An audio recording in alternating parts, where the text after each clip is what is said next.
جشن منا رہے ہیں۔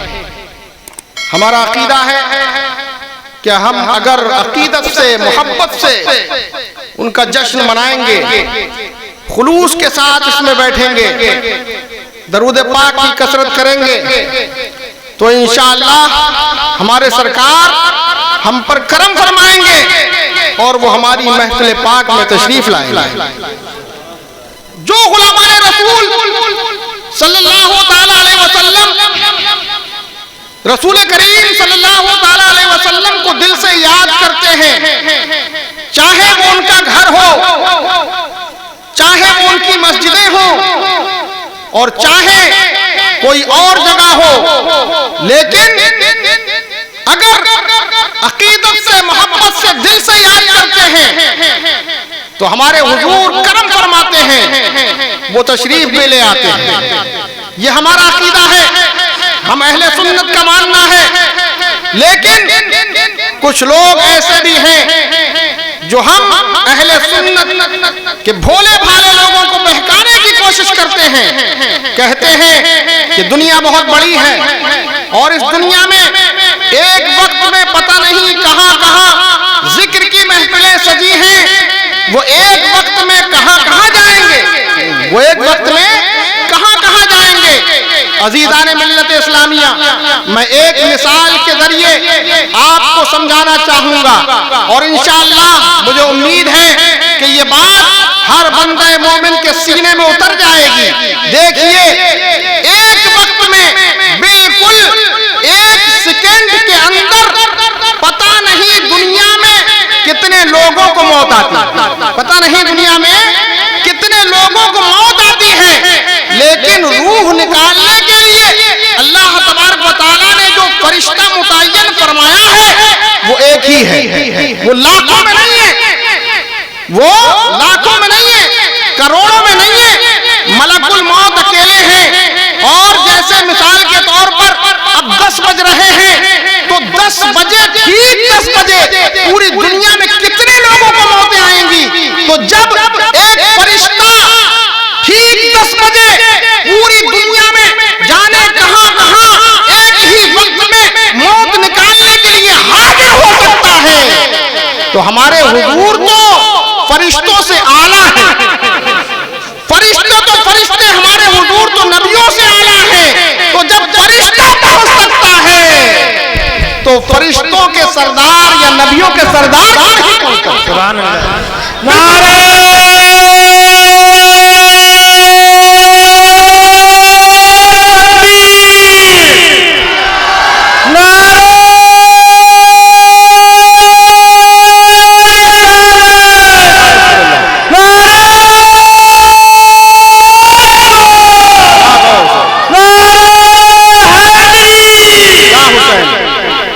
تو عزیزان ملت اسلامیہ، اگر طلب سچی ہے تو ضرور سرکار کرم فرمائیں گے۔ ایک اللہ کے ولی تھے جو لوگوں کو رسول کریم صلی اللہ تعالیٰ علیہ وسلم کی زیارت کروا دیتے تھے۔ ایک مرتبہ ایک شخص نے کہا کہ مجھ پر بھی کرم فرمائیے اور مجھے حضور کی زیارت کروا دیجیے۔ کہا اچھا، حضور کا دیدار کرنا چاہتے ہو؟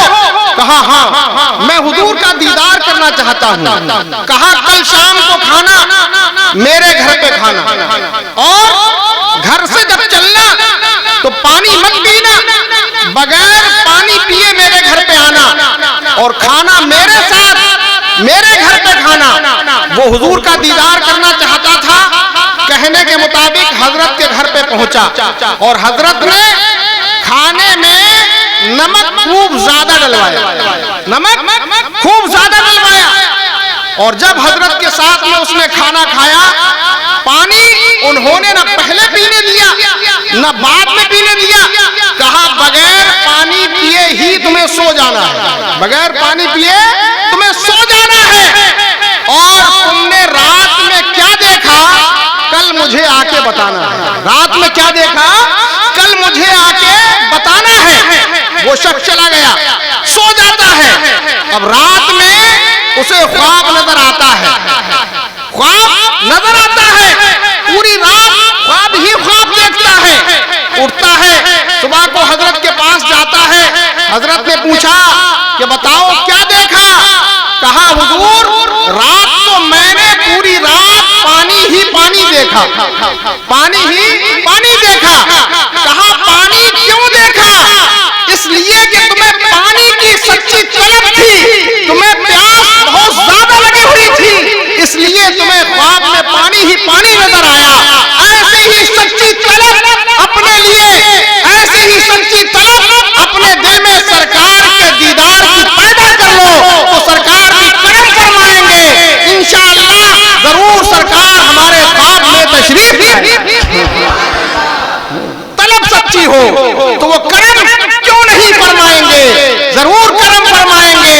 وہ تو ہر عاشق کے سینے میں رہتے ہیں، ہر عاشق کے گھر میں رہتے ہیں۔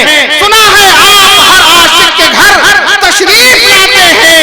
میرے گھر میں بھی ہو جائے چراغاں یا رسول اللہ، میرے گھر میں بھی ہو جائے چراغاں یا رسول اللہ۔ وہ عاشقوں پر کرم فرماتے ہیں۔ ارے وہ تو عاشقوں پر کرم فرمانے کے لیے ہی دنیا میں تشریف لائے، اور آج اگرچہ وہ قبر انور میں ہیں مگر ہم گنہگار امتیوں کے لیے دعا فرما رہے ہیں، ہماری مغفرت کی اور ہر طریقے کی دعا فرما رہے ہیں، اور جب میدان محشر قائم ہوگا تب بھی وہ ہمارے لیے دعا فرماتے ہوں گے۔ کبھی میدان محشر میں آپ جو ہے وہ پل صراط پر ہوں گے، کہیں میزان پر ہوں گے، کہیں آب کوثر پر ہوں گے، آپ جو ہے گنہگار امت کو کبھی پانی پلا رہے ہوں گے، کبھی یہاں ہوں گے، کبھی وہاں ہوں گے۔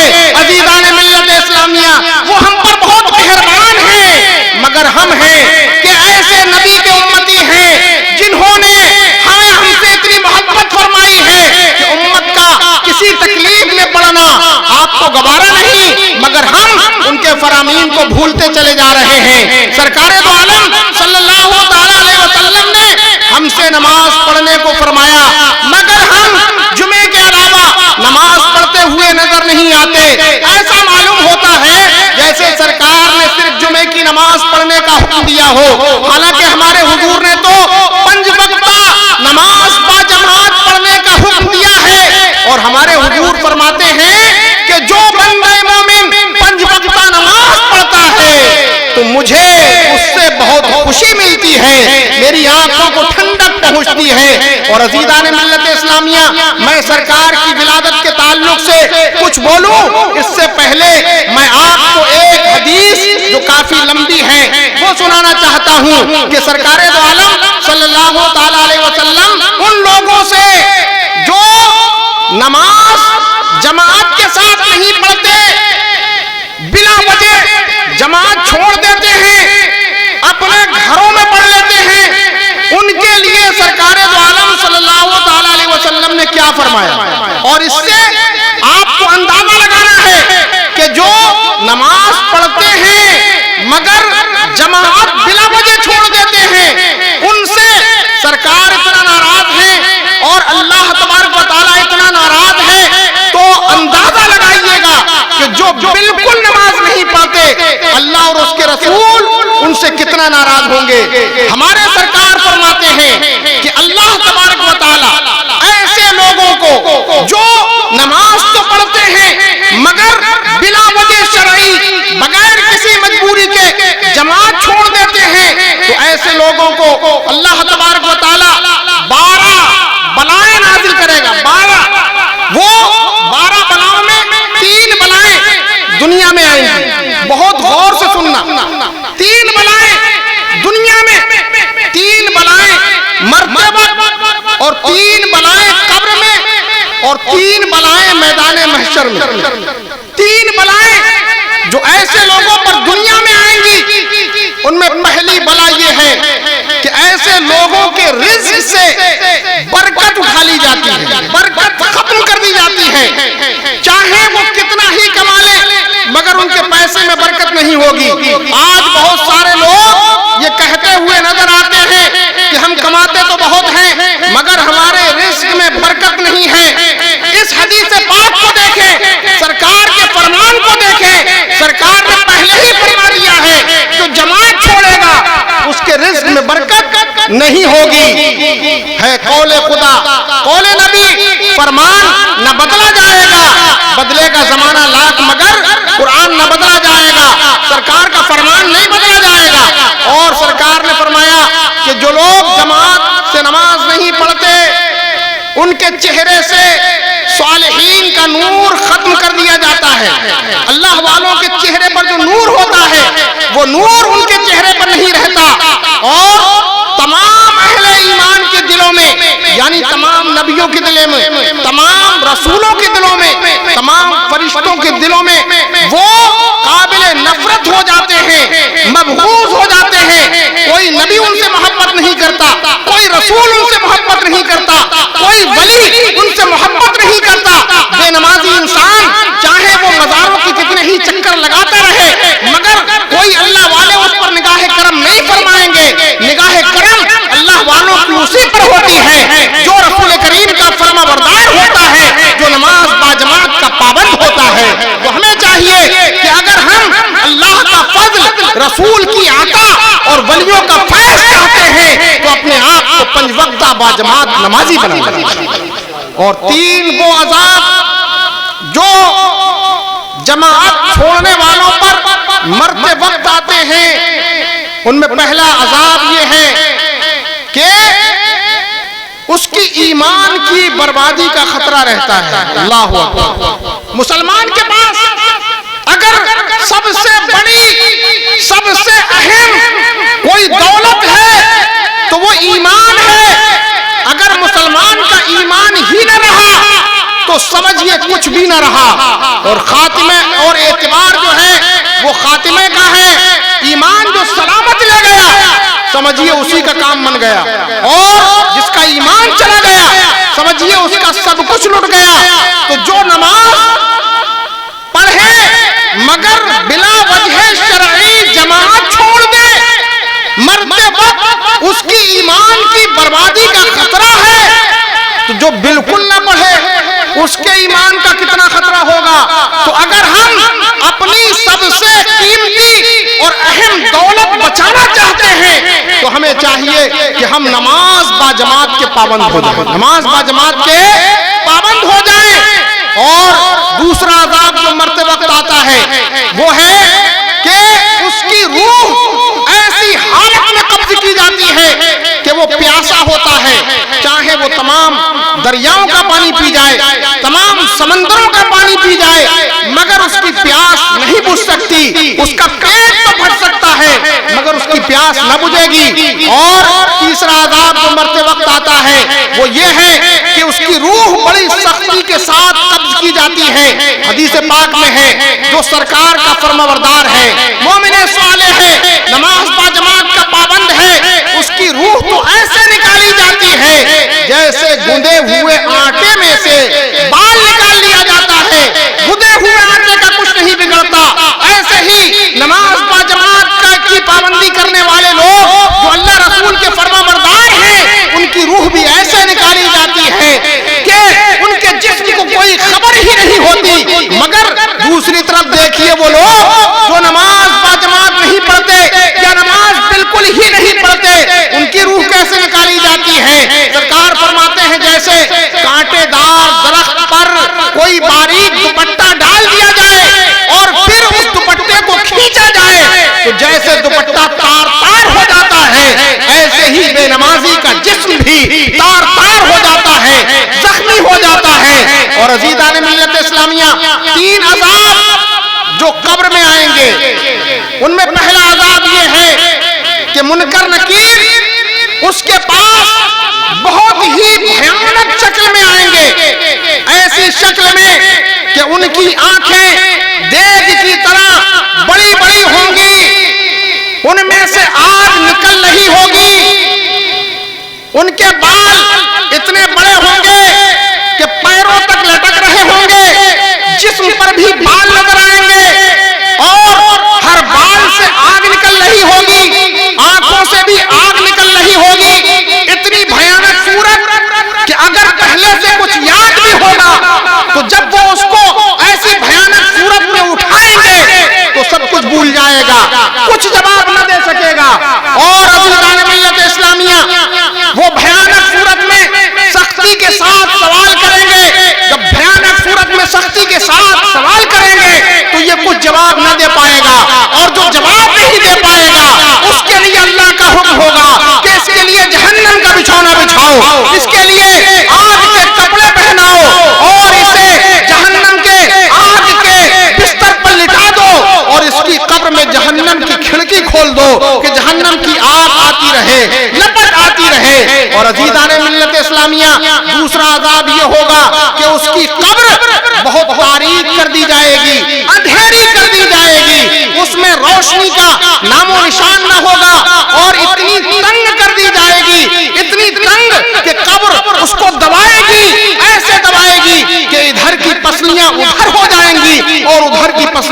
ہو جائیں گی، اور وہ لوگ جو نماز باجماعت کے پابند ہیں، رسول پاک کے سچے وفادار ہیں، ان کو بھی قبر دبائے گی، مگر کیسے دبائے گی؟ ایسے دبائے گی جیسے ماں اپنے بچے کو پیار میں دباتی ہے تو روتا ہوا بچہ بھی کھلکھلا اٹھتا ہے، مسکرا پڑتا ہے، ہنس دیتا ہے، ایسے محبت میں قبر ان کو دبائے گی۔ جو اللہ اور اس کے رسول کا نام لیتے ہیں، نماز پڑھتے ہیں، زمین پر سجدہ کرتے ہیں، اللہ کو یاد کرتے ہیں، قبر انہیں ایسے دبائے گی۔ اور 3 عذاب جو میدان محشر میں آئیں گے، ان میں پہلا عذاب یہ ہے کہ اللہ تبارک و تعالی ایسے لوگوں سے سختی سے حساب لے گا، اور حدیث پاک میں ہے کہ اللہ جس سے سختی سے حساب لے گا اس کا کام بگڑ جائے گا، اس کا کام نہیں بن پائے گا۔ اور بعض لوگ وہ ہوں گے کہ جن سے اللہ تبارک و تعالی بہت آسانی سے حساب لے گا، اور جن سے آسانی سے حساب لے گا ان کا کام بن جائے گا۔ جو نماز پڑھتے ہیں اور اگر ان سے کوئی گناہ بھی ہو جاتا ہے تو اللہ تبارک و تعالی نماز کی برکت سے ان کے گناہوں کو معاف کر دیتا ہے۔ مگر وہ لوگ اپنے حال پر نظر کریں کہ جو نماز بھی نہیں پڑھتے اور گناہ پہ گناہ کیے جا رہے ہیں، آخر ان کی مغفرت، آخر ان کی بخشش کے لیے انہوں نے کیا سوچا ہے؟ نماز بھی نہیں پڑھتے، گناہ پہ گناہ کیے جاتے ہیں، تو ایسے لوگوں سے تو ظاہر سی بات ہے کہ اللہ سختی سے حساب لے گا، اور جب سختی سے حساب لے گا تو کام نہ بن پائے گا۔ اگر ہمیں اللہ کی بارگاہ میں آسانی کے ساتھ اپنا کام بنوانا ہے تو ہمیں نماز باجماعت کی پابندی کرنا پڑے گی، نماز باجماعت کی پابندی کرنا پڑے گی۔ دوسرا عذاب جو میدان محشر میں ایسے لوگوں پر ہوگا وہ یہ ہے کہ اللہ تبارک و تعالی اپنا قہر و غضب نازل فرمائے گا۔ اللہ کے قہر سے ہم اور آپ کیا، ہم اور آپ کس کھیت کی مولی ہیں؟ انبیاء کرام جو معصوم ہیں، ان سے کبھی کوئی گناہ نہ ہوا، مگر پھر بھی وہ اللہ کی بارگاہ میں حاضر ہونے سے ڈرتے ہیں۔ وہ سوچتے ہیں کہ ہم اللہ کو کیا جواب دیں گے، مگر ہم ہیں کہ کچھ سوچتے ہی نہیں، تو اللہ ان پر اپنا قہر و غضب نازل فرمائے گا۔ اور تیسرا عذاب یہ کہ اللہ تبارک و تعالیٰ انہیں جہنم کا عذاب دے گا۔ جہنم کی آگ، اس دنیا کی آگ، جہنم کی آگ کے سامنے کچھ بھی نہیں ہے، مگر یہ آگ اگر ہمارے جسم میں تھوڑی سی بھی کہیں لگ جائے تو اس کی تکلیف ہم برداشت نہیں کر پاتے ہیں۔ تو سوچو، جب ہم اس آگ کو برداشت نہیں کر پاتے تو اس آگ کو برداشت کیسے کر پائیں گے؟ تو اگر ہم اپنے آپ کو اس آگ سے بچانا چاہتے ہیں تو ہمیں نماز باجماعت کی پابندی کرنا ہوگا۔ اور عزیزان ملت اسلامیہ، اللہ تبارک و تعالی نماز پڑھنے والے بندوں پر کتنا مہربان ہے، وہ کتنا انعام و اکرام دیتا ہے۔ اب دوسری حدیث پاک میں یہ سنیے کہ اللہ تبارک و تعالی ایسے بندوں سے جو نماز باجماعت کے پابند ہیں کتنا خوش ہے اور کتنا انعام و اکرام دیتا ہے۔ ہمارے حضور صلی اللہ تعالی علیہ وسلم جب معراج کے لیے تشریف لے گئے تو ہمارے حضور نے 7 آسمانوں کی سیر فرمائی، اور 7 آسمان کے فرشتوں کو الگ الگ طور پر عبادت کرتے ہوئے دیکھا۔ فرشتے ہر وقت اللہ کی عبادت کرتے رہتے ہیں۔ ہمارے حضور نے ہر آسمان کے فرشتے کو الگ الگ طور پر عبادت کرتے ہوئے دیکھا۔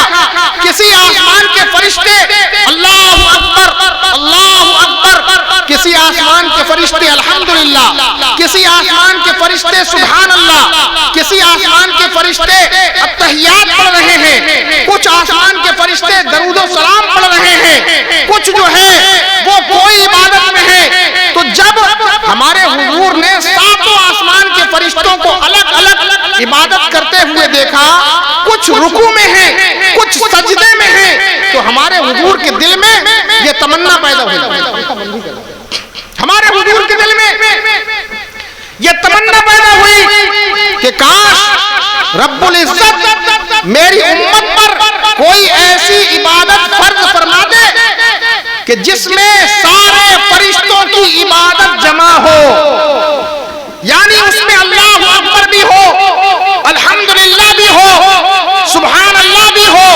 التحیات بھی ہو، رکوع بھی ہو، سجدہ بھی ہو اور صلاۃ و سلام بھی ہو، ساری عبادتیں موجود ہو۔ ہمارے حضور کے دل میں یہ بات آئی اور اللہ تبارک و تعالیٰ نے ہمارے حضور کی تمنا پوری فرما دی، سبحان اللہ۔ اور کیوں پوری نہ فرماتا؟ دو عالم خدا کی رضا چاہتے ہیں، دو عالم خدا کی رضا چاہتے ہیں اور خدا چاہتا ہے رضائے محمد، خدا چاہتا ہے رضائے محمد۔ ہمارا اللہ تو ہمارے حضور کی رضا چاہتا ہے، اس لیے اللہ تبارک و تعالیٰ نے آپ کی امت پر نماز فرض فرما دی اور فرما دیا اے میرے پیارے محبوب، آپ کی امت کا جو شخص 5 وقتہ نماز پڑھے گا میں اسے 7 آسمان کے فرشتوں کی عبادت کا ثواب عطا کروں گا۔ تو 5 وقتہ نماز میں کتنا ثواب ہے کہ 7 آسمان کے فرشتے جو ہر وقت عبادت کر رہے ہیں ان سارے فرشتوں کی عبادت کا ثواب 5 وقتہ نمازی کو ملتا ہے۔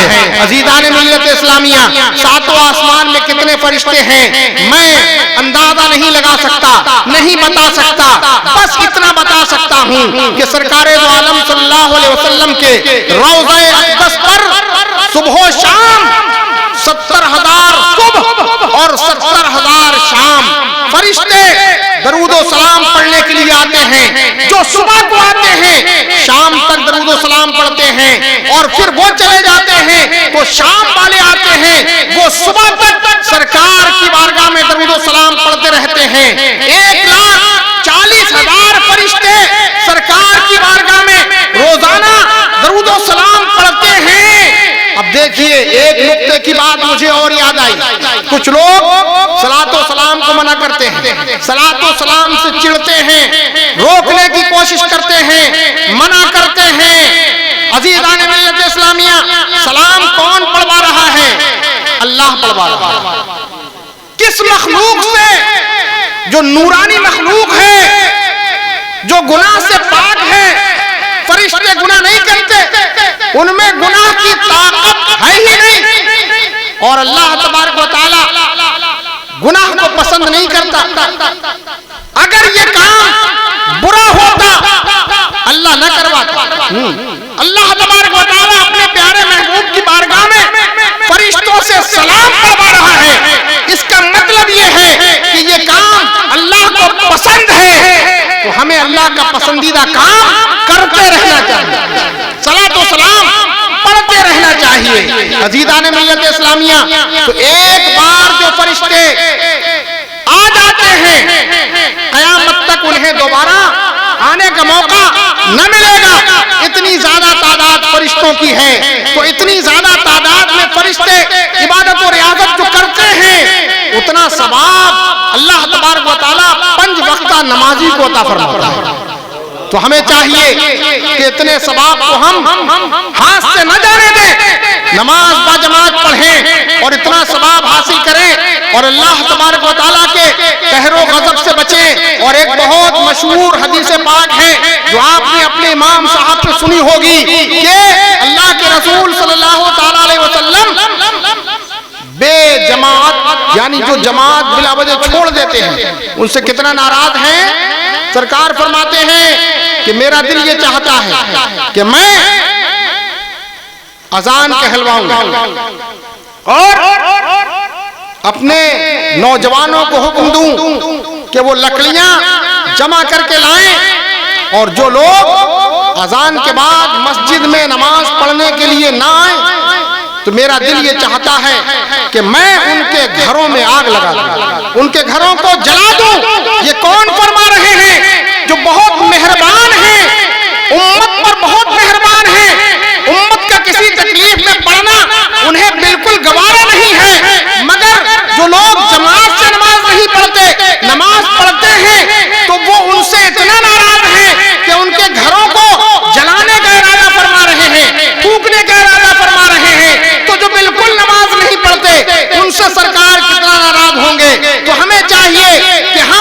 نماز چھوڑ کر سرکار دو عالم صلی اللہ علیہ وسلم کی ناراضگی نہ لیں، انہی کی رضا میں تو سب کچھ ہے۔ جب وہ راضی ہوں گے تو اللہ بھی ہم سے راضی رہے گا، اور جب اللہ رسول راضی رہیں گے تو ہمارا کام دنیا میں بھی بنے گا، قبر میں بھی بنے گا، اور انشاءاللہ میدان محشر میں بھی بنے گا۔